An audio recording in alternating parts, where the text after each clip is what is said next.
I can't imagine that China would have been seen as a credible mediator by the Indian side. China is, of course, a rival and a competitor of India, where while China is, of course, a close ally of Pakistan, China did supply weaponry to Pakistan that was used in combat against India. Donald Trump's claim about taking credit for mediating between India-Pakistan conflict, China has now claiming credit. Its foreign minister has said that, and the thing is that his statement comes despite Beijing's role during May 7-10 Operation Sindoor conflict between India and Pakistan, where it came under serious scrutiny and criticism over alleged assistance provided by China to Islamabad. So, first of all, how do you look at such statements? And despite New Delhi saying that the conflict between the two countries was resolved between the two countries. Well, it does appear that in recent years, Beijing has sought to showcase its global clout by pointing to its desire and capacity to serve as a mediator in conflicts. And indeed, there is a fair amount of evidence that it did serve as a mediator in a deal between Saudi Arabia and Iran several years ago, and more recently, China has been or has tried to be active in mediation efforts between Pakistan and Afghanistan. Now, for it to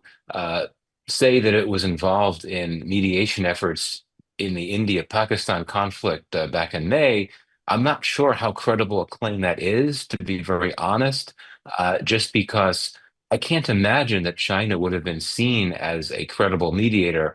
by the Indian side. And that is not only because China is, of course, a rival and a competitor of India, where while China is, of course, a close ally of Pakistan,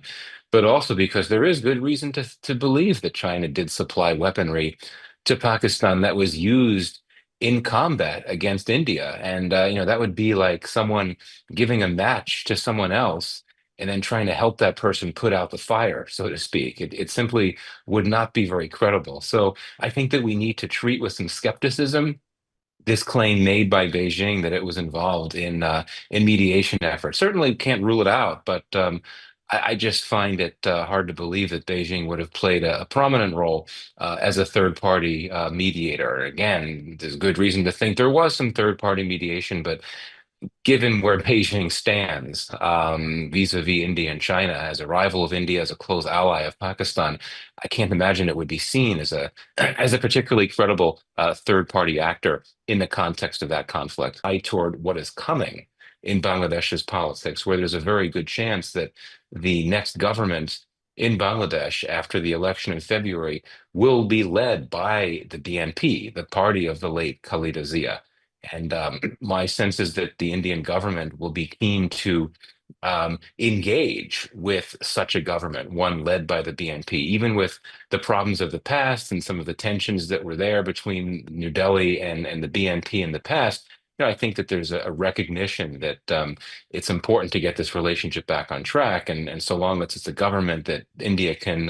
live with, and a BNP-led government would be such a government, yeah, I think that New Delhi will be ready to engage, and I suspect that the BNP, which could well be led, pardon me, a BNP-led government, which could well be led by Tariq Rahman, Khalida Zia's son, would be willing to reciprocate,